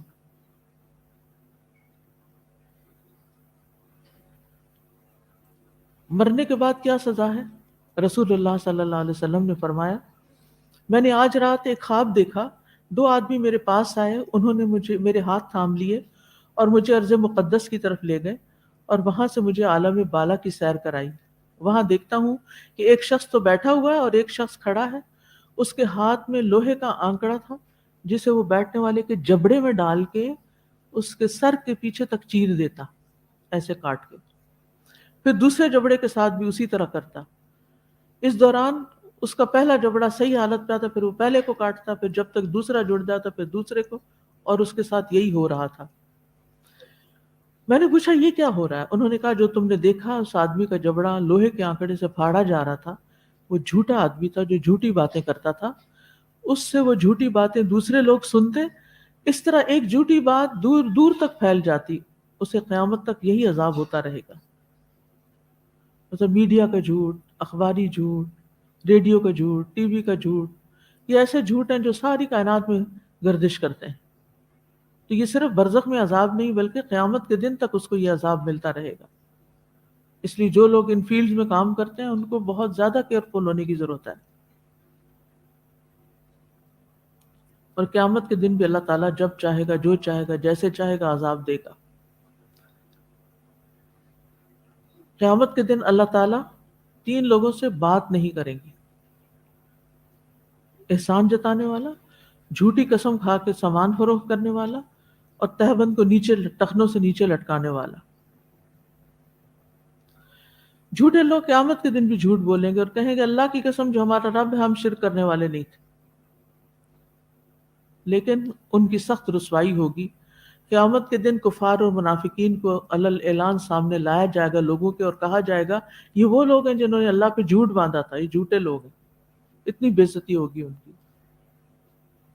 لہٰذا بے حد ضروری ہے کہ ہم اپنا جائزہ لیں کہ ہم اپنی روزمرہ کی زندگی، یہ تو قرآن و حدیث کی روشنی میں آپ نے سچائی اور جھوٹ کے بارے میں اپنی معلومات کو تازہ کر لیا، اپنے آپ کو دیکھ لیا اس میں.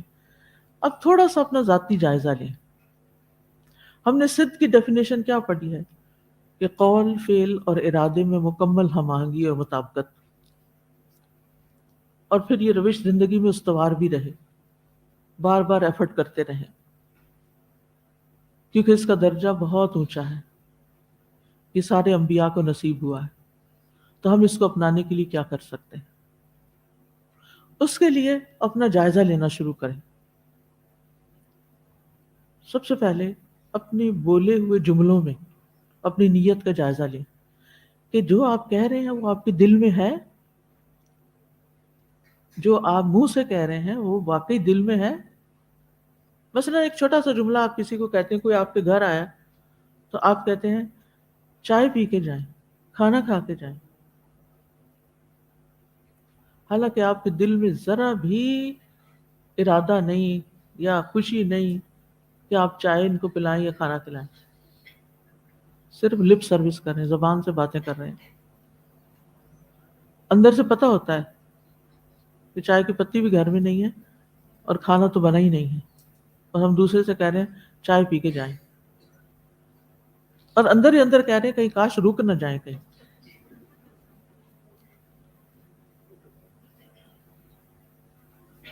یہ جی آپ سے مل کے بہت خوشی ہوئی، بہت اچھا لگا. اسی وقت دل کا جائزہ لیں. واقعی اپنے آپ سے پوچھیں، واقعی دل میں کچھ اور ہے، منہ سے کچھ اور بول رہے ہیں، یہی تو جھوٹ ہے، حقیقت کے خلاف بات کر رہے ہیں آپ. لیکن ہم اس کو اتنی اہمیت ہی نہیں دیتے. اب اگر کوئی آفر قبول کر لیتا کہ چلیں چائے پی کے جاتے ہیں، بیٹھ ہی جاتے ہیں، تو پھر کچن میں آ کے منہ پہ سلوٹیں، اور جو کوئی ہے اس کی ڈانٹ ڈپٹ اور انہی کے خلاف باتیں بھی. کیا مصیبت ہے، ایک تو روز آ جاتے ہیں اور ذرا سی آفر کر تو بیٹھ ہی جاتے ہیں. اللہ اکبر، کیا اخلاق ہے. ایک اور منافقت، وہاں کچھ اور چہرہ تھا، یہاں کے کچھ اور، دو چہروں والے. تو ہم وہ کیوں کہتے ہیں جو کرنا نہیں چاہتے؟ لما تقولون ما لا تفعلون.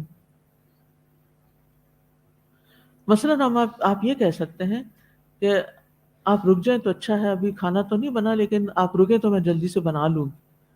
تو وہ دوسرا کو پتہ چل جائے گا کہ میں اتنا انتظار کر سکتا ہوں یا نہیں کر سکتا، وہ بھی اپنی راہ لے گا.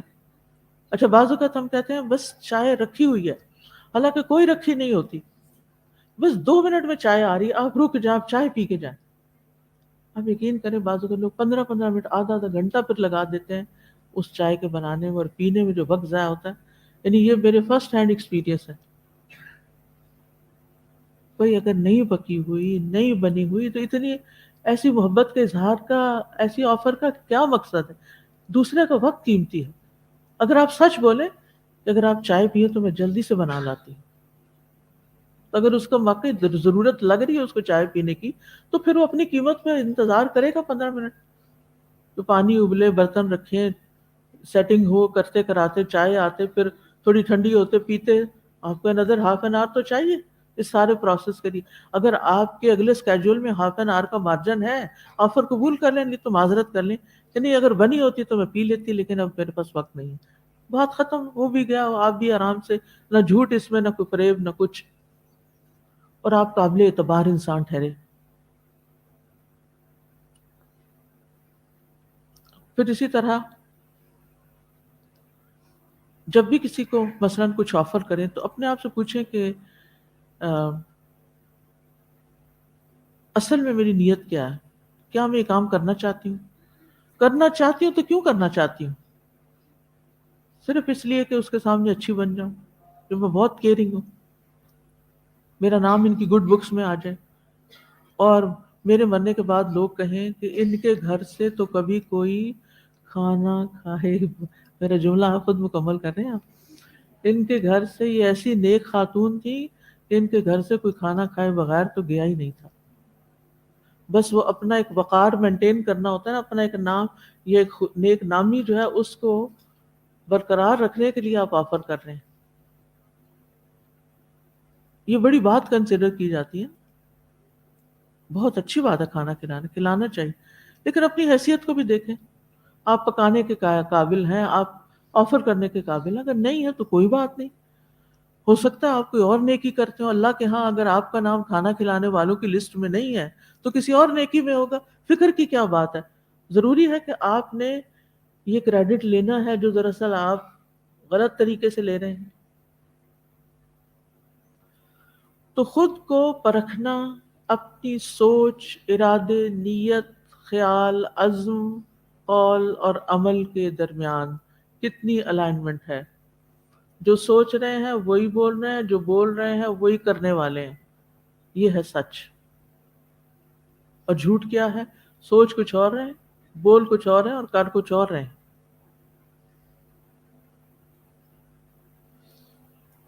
اچھا اسی طرح بغیر سوچے سمجھے جو دن، ہاں جی، بس تو خود ہی بالکل. جو آپ کسی کا کیا، یعنی ایک تو گلٹ ہوگی آپ کو، دوسرا یہ ہے کہ آپ کو اپنی، یعنی آپ اپنے آپ کو ایک مصیبت میں ڈالے بیٹھے ہوں گے. پھر آپ دیکھیے کہ بعض اوقات ہم ایسے جملے بول جاتے ہیں وی ڈونٹ مین اٹ، ہمیں ان کا مطلب کوئی نہیں آتا ہوتا. یا حکم کرے جی، جیسے آپ کہیں گے ویسا ہی پائیں گے. وہ بندہ سر پیٹ کے رہ جائے کہ ویسا پایا کوئی نہیں. جی. پھر آپ دیکھیے ہم مثلاً دن میں کہتے ہیں، بولتے ہیں بچوں کو نہیں مارنا چاہیے، ایسے بس کہہ دیتے ہیں بچوں کو نہیں مارنا چاہیے، کیونکہ یہ جملے اتنے سوشلی مورلی ایکسیپٹیبل ہیں کہ ہمیں بات کرتے ہوئے دوسروں سے ایک ویلیڈیشن مل جاتی ہے، ہم ذرا اچھا فیل کرتے ہیں کہ ہم نے بڑی اچھی بات بولی. ہم بولتے تو ہیں، لیکن جب آپ ان سے پوچھیں کہ کیوں نہیں مارنا چاہیے، کیوں نہیں ماننا چاہیے؟ وہ ہڑبڑا جائیں گے، ان کے پاس جواب نہیں ہوگا، کیونکہ انہوں نے سوچ سمجھ کے نہیں بولا، کیونکہ انہوں نے سنا تھا، سنی سنائی بات آگے کر دی. تو جھوٹا ہونے کے لیے، کسی شخص کے جھوٹا ہونے کے لیے اتنا ہی کافی ہے کہ وہ سنی سنائی بات کو آگے بیان کر. اچھا، ہم سمجھتے ہیں یہ ضرور کوئی واقعہ ہوگا. یہ روزمرہ کے جملے بھی ہوتے ہیں جو ہم نے ڈائلاگ سنے ہوئے ہوتے ہیں نا، کہیں کسی اسکالر کی اسپیچ سے کچھ پکڑ لیا، کسی ایکٹریس یا ایکٹر کی کوئی ڈائلاگ پکڑ لیا، کہیں کوئی بات اقوال زرین کی پڑھ لی، پھر بے سوچے سمجھے کوٹ کیا. بھئی مطلب تو جانو کیا ہے، نہیں پتا. یہ کیا ہے، ایسا کر کیوں رہے؟ پھر سوال ہے کیوں کر رہی ہوں یہ تو بڑے بڑے ڈائلاگ بولنے کی ضرورت مجھے کیا ہے؟ بعض لوگ تو انگلش کیا، وہ فرینچ کے ایسے لفظ بول رہے ہوتے ہیں جن کا مطلب انہیں نہیں آتا، کیونکہ وہ ٹرینڈ ہے نا، لوگ یہ لفظ بولتے ہیں تو ہمیں بھی یہ بولنا ہے. اور اتنی زحمت نہیں کی کہ کہیں سے مطلب پتہ کر رہے ہیں، اس کا تو وقت ہی نہیں ہے نا.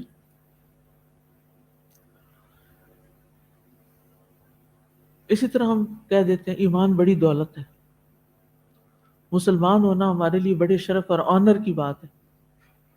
اگر پوچھا جائے کیسے تو پھر کیا جواب ہوگا؟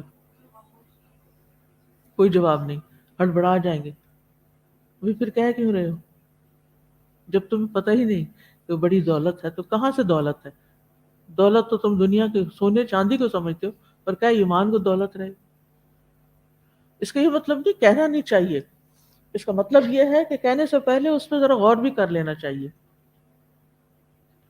اگر یہ غور و فکر شروع ہو جائے تو ہماری باتیں کتنی کم ہو جائیں، اور بڑے بڑے ڈائلاگ اور بڑی بڑی حکمت کی باتیں اور بڑی بڑی نصیحتیں یہ تو گنگے ہی ہو جائیں ہم. کیونکہ ہمارا دل ساتھ نہیں دے رہا ہوتا نا، تو پھر زبان کیوں ہلائے جا رہے ہیں؟ سچے ہو جائیں.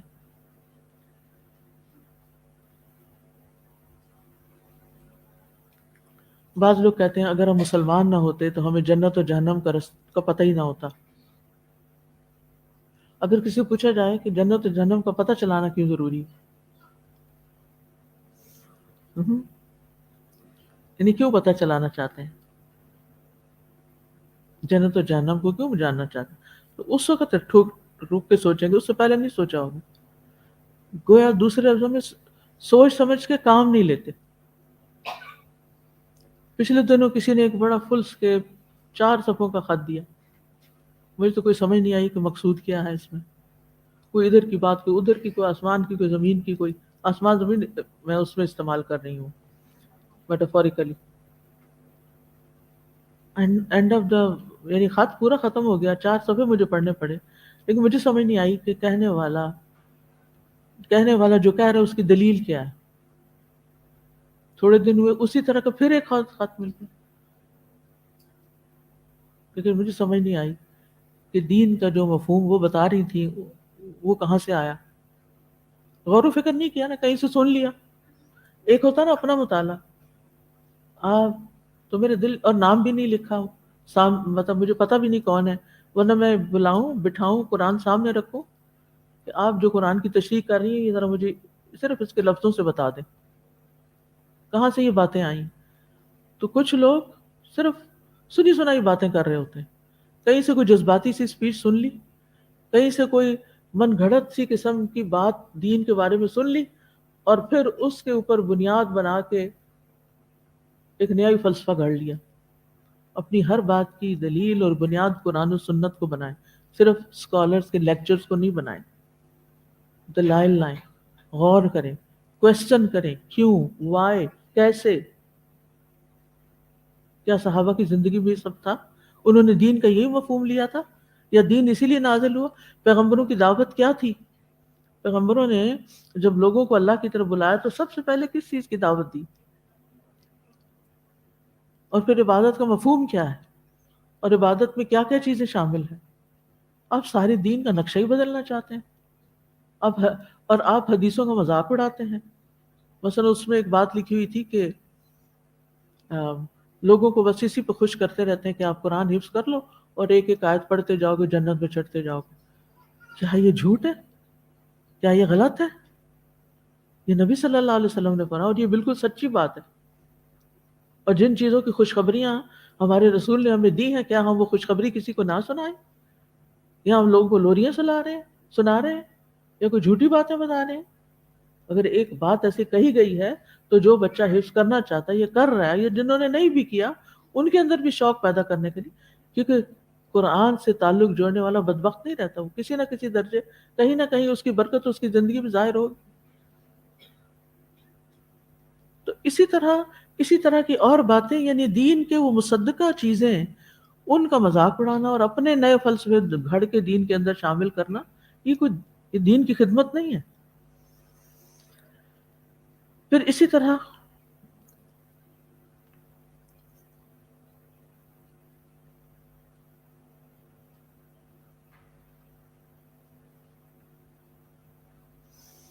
ہم کہتے ہیں بڑا دل چاہتا ہے فلسطینیوں کی مدد کریں، اچھا بڑا دل چاہتا ہے سیرین مہاجرین کی مدد کریں. اذان اللہ اکبر اللہ.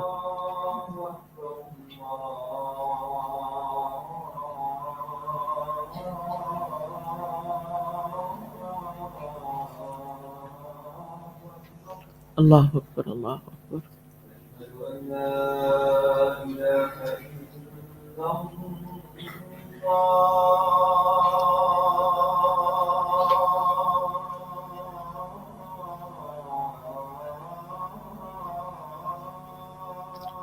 اشہد ان لا الہ الا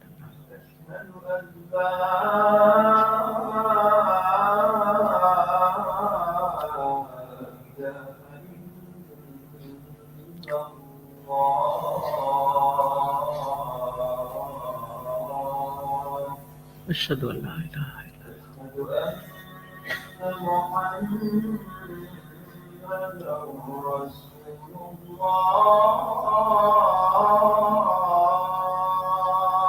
اشہد ان محمد رسول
اللہ اکبر اللہ اکبر.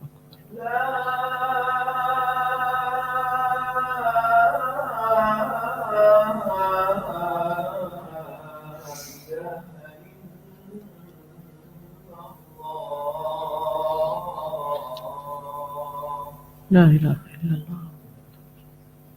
اللهم رب هذه الدعوة التامة والصلاة القائمة آت محمدا الوسيلة والفضيلة وابعثه مقاما محمودا الذي وعدته یا رب العالمین یا ارحم الراحمین ہم سب کو سچی زبان عطا فرما، ارادوں کی سچائی عطا فرما، قول اور عمل کی سچائی عطا فرما۔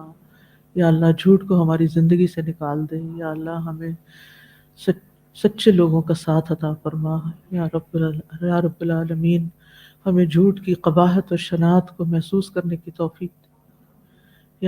یا رب العالمین ہمیں سچا بنا دے، یا اللہ ہمیں سچائی سے محبت کرنے والا بنا دے۔ یا رب العالمین جو کچھ ہم پڑھیں ہم اس پر عمل کرنے والے ہوں۔ یا اللہ تو ہم تمام بیماروں کو شفائے کلی عطا فرما، اللہ تمام دکھی لوگوں کے دکھ دور فرما۔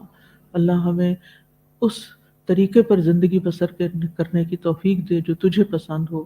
اللہم وفقنا لما تحب و ترضا۔ ربنا تقبل منا، ربنا تقبل منا، ربنا تقبل منا انک انت السمیع۔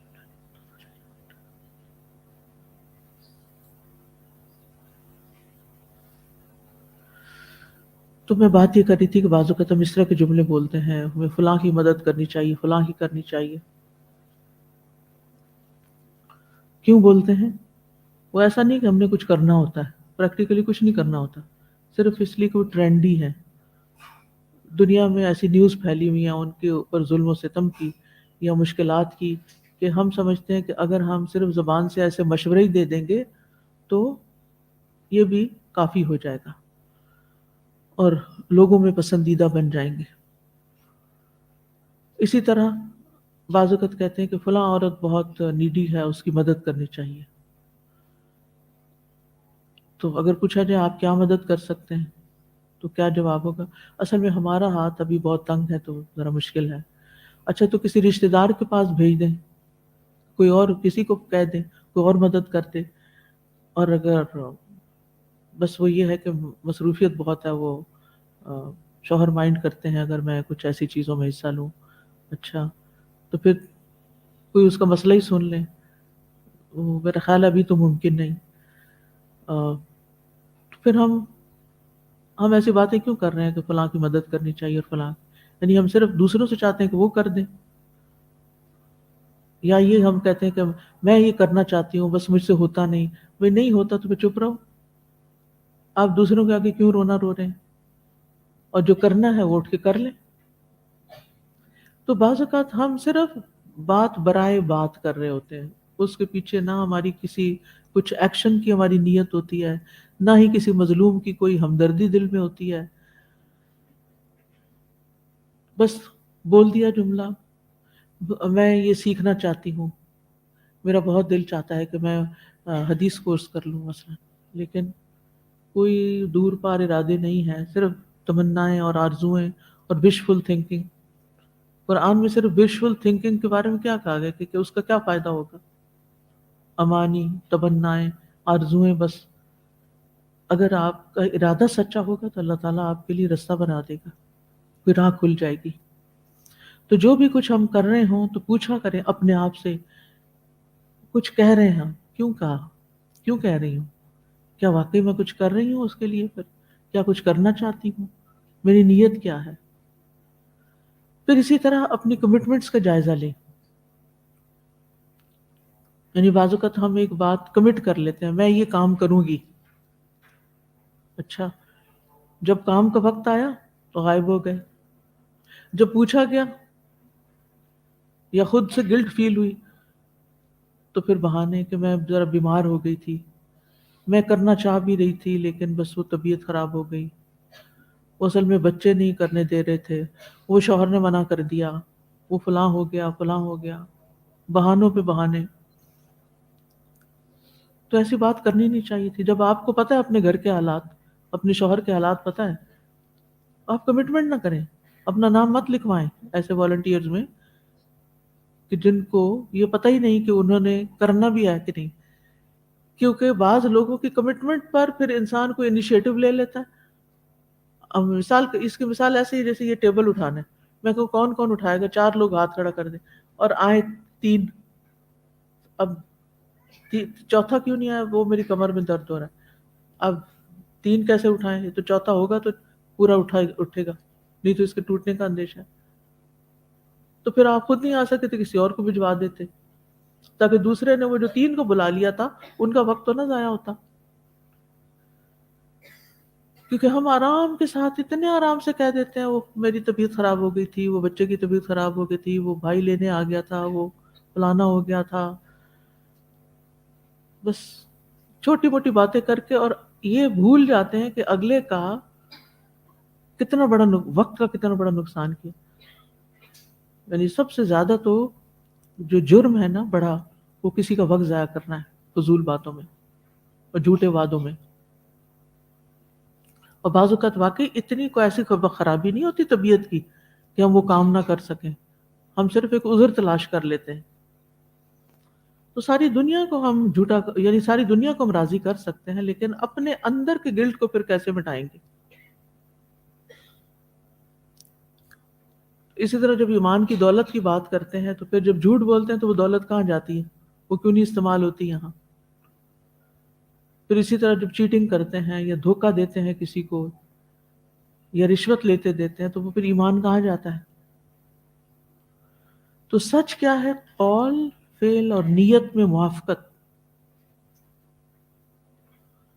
قول، فعل اور نیت میں موافقت. اب یہ ہے کہ یہ صفت اگر ہے، یعنی سچ کی صفت ہمیں پسند ہے اور سچائی سے ہم محبت کرتے ہیں، تو پھر ہمیں اپنا جائزہ کیسے لینا چاہیے؟ اپنے چھوٹے چھوٹے روزمرہ کے کاموں پر، معاملات کرتے ہوئے خاص طور پر، کہ میرے دل کی اندرونی کیفیت کیا ہوتی ہے. الفاظ اور عمل کیا دل کے اندر کی کیفیت اور نیت سے مطابقت رکھتے ہیں؟ مثلا کسی کو کچھ آفر کر رہی ہوں میں، کوئی کسی بھی طرح کی کسی چیز کی، اسی طرح کسی کی کامیابی پر جب ہم خوش کوئی نہیں لیکن اوپر سے بڑی ہی خوشی کا اظہار کرتے ہیں، جھوٹی خوشی کا، تو وہ کیوں کر رہی؟ پھر اسی طرح بچے اپنا کام لے کر آتے ہیں، دکھاتے ہیں، ہم کہتے ہیں واو کتنا اچھا کام کیا، نہ پڑھا نہ دیکھا، نہ ہی اس کے اندر کوئی توجہ کی، صرف ٹالنے کے لیے، اور ہمیں پتہ ہی نہیں چلتا کہ ہم جھوٹی بات کر رہے ہیں. ماشاءاللہ یو آر گریٹ، اتنا اچھا لکھا، حالانکہ پڑھے 10 غلطیاں سامنے آئیں اس کی. اور جب آپ نے بچے کو جھوٹی تعریف کر ہی دی تو وہ اپنی غلطیوں کو بھی جسٹیفائی کر لے گا. پھر اسی طرح درس دیتے ہیں کہ رمضان بہت سادگی سے گزارنا چاہیے، لیکن پھر ہمارے یہاں افطار پارٹیوں کی بھرمار ہو جاتی ہے. وہ پتہ نہیں سادگی کہاں جاتی ہے، نہ ٹیبل پہ سادگی ہوتی ہے اور نہ ہی سوشلائزنگ میں کوئی سادگی ہوتی ہے. تو پھر میرے اندر کی نیت اور جذبات میرے قول کے مطابق نہیں.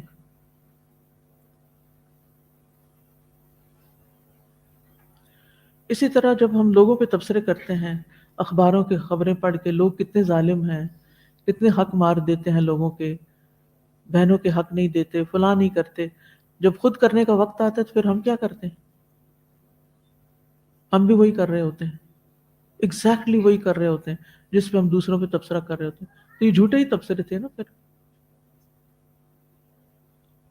لوگ کیسے ظالم ہیں، بہو کو بیٹی کی طرح نہیں سمجھتے، جب اپنے گھر بہو آتی ہے تو وہ بیٹی ہونا بھول جاتا ہے، یا یہ دعوے کرتے رہنا میں تو اس کو اپنی بیٹی ہی سمجھتی ہوں، حالانکہ بالکل دوہرا رویہ ہے.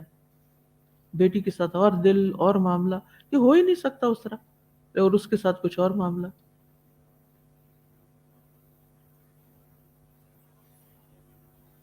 پھر اسی طرح یہ ہے کہ غصے میں حد سے بڑھ جانا، پھر اسی طرح غصے میں ایسی باتیں کر جانا، قسمیں کھا جانا، میں کبھی نہیں کروں گی، میں اس گھر میں نہیں جاؤں گی، میں اس سے بات نہیں کروں گی، میں آج کے بعد اس کی شکل نہیں دیکھوں گی. پھر کیا ہوتا ہے اس کے بعد؟ وہی شکل دیکھنی پڑتی.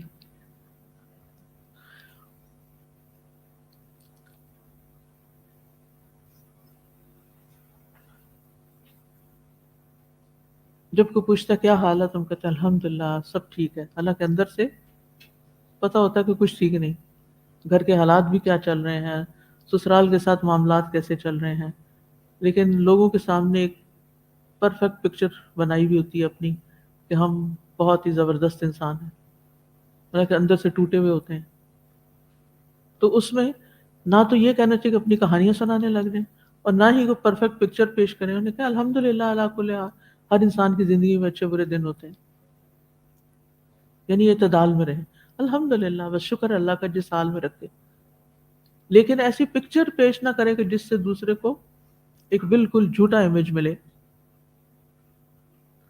اسی طرح لوگوں کے بارے میں بدگمانیاں، دل میں شکوے، گرجز، اور پھر اس کے بعد کہنا کہ صرف لپ سروس کرنا کہ بندہ حاضر ہے، بندہ غلام ہے، آپ حکم کریں.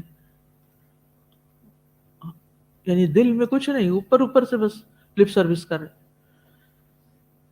کیونکہ جو سچ بولنے والا ہوتا ہے وہ سوچ سمجھ کے ایسی بات کرتا ہے. پھر اسی طرح یہ ہے کہ اس کا یہ مطلب نہیں کہ ہم نہ کسی سے بات کریں، نہ جذبات کا اظہار کریں. نہیں، ہر چیز کے اندر ایک اعتدال رکھیں، حد سے بڑی ہوئی باتیں نہ کریں. لما تقولون ما لا تفعلون. اور خاص طور پہ جو چیز اللہ کے لیے نہیں کرنی، وہ کہنا کہ بس میں اللہ کی رضا کے لیے کر رہی ہوں، حالانکہ مقصد پیچھے کوئی اور ہے، دوسرے کو دھوکہ دیا جا رہا ہے.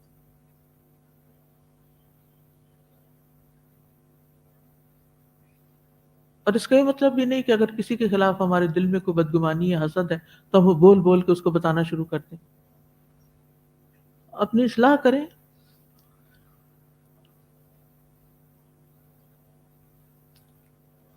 تو کوئی بھی کام جب کریں تو پوچھیں اپنے آپ سے کیوں کر رہی ہوں. اسی طرح ایک مشہور بات ہے کہ استغفر اللہ، بس اللہ معاف کرے، بس کہنا تو نہیں چاہیے، لیکن ادھر استغفار کہہ رہے ہوتے ہیں اور ادھر وہ ساری بات کہہ جاتے ہیں جس پر استغفار کیا ہوتا ہے. اپنے ہی کیے تو اسی وقت جھٹلا رہے ہوتے ہیں.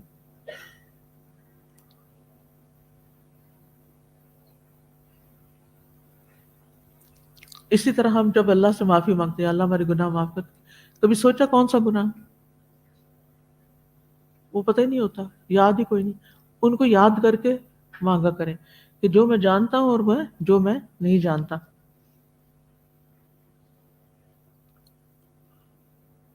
کیونکہ اگر حقیقی توبہ ہوگی نا تو پھر عاجزی بھی آئے گی، اپنے گناہ یاد آئیں گے تو پھر تکبر نہیں رہے گا. تو دعا کرتے ہوئے سوچیں کہ وہ جو میں نے غیبت کر دی تھی، وہ جو میں نے کسی کا دل توڑ دیا، وہ جو میں نے کسی کو نیچا دکھانے کے لیے جملہ بولا، وہ میں نے جو کسی کی حق تلفی کی، وہ جو کسی کا مال مارا، وہ جو کسی کی چیز اٹھائی ہوئی، وہ جو کبھی کوئی چیٹنگ کی ایگزام میں یا ویسے کی کسی کے ساتھ. تو یہ باتیں سوچ کے استغفار کریں. تو اللہ تعالیٰ سے دعا کرنی چاہیے کہ اللہ ہمیں سچا بنا دے اور سچائی کے ساتھ کسی جگہ پر داخل ہوں اور سچائی کے ساتھ ہی نکلیں. رب ادخلنی مدخل صدق واخرجنی مخرج صدق واجعل لی من لدنک سلطانا نصیرا اور واجعل لی لسان صدق فی الاخرین اور ولسانا صادقا. وہ جو دعا ہے طویل. تو انشاءاللہ کل ہم دوسری آیت کی تفسیر شروع کریں گے. اپنا جائزہ لیتے رہیے. جی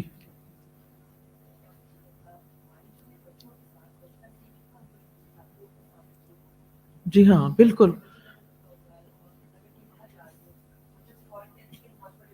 ہاں انجیکشن لگوانے جائے تاکہ بچہ ڈر کے ساتھ نہ چلے. بالکل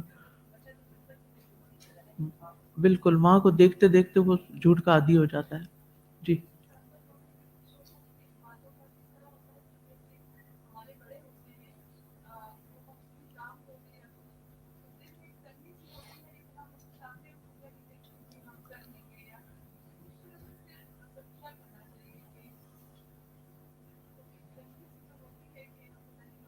ہاں، لیکن اس میں بہت خوشی اور جذبات کا اظہار نہ کریں. جی میں بالکل ضرور کر دوں یہ آپ کے لیے. کچھ انہیں تنگی جذبات میں ہے یہ کچھ تو کہیں انشاءاللہ میں پوری کوشش کرتی ہوں. نارمل رہیں اس میں، یعنی یہ اظہار نہ کریں کہ میں بڑے شوق سے کر رہی ہوں. یعنی جب تنگی ہے دل میں تو شوق کا اظہار نہ کریں اور نہ ہی بدمزگی کا، بلکہ نارمل وے میں بات کریں. ٹھیک ہے، اوکے. جی جی فرمائیے.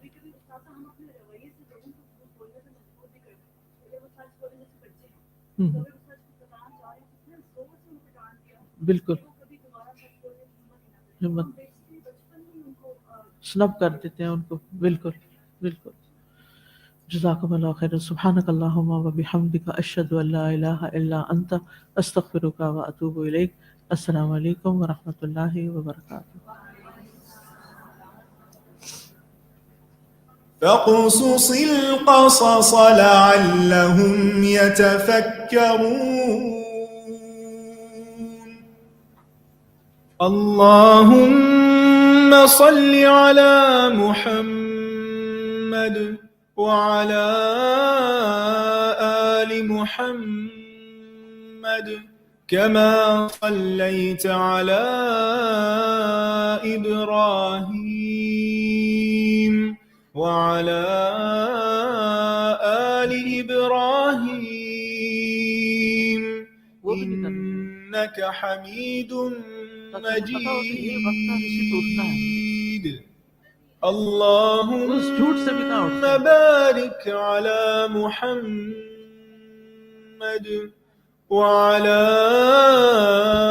آل محمد كما باركت على إبراهيم وعلى آل إبراهيم إنك حميد مجيد.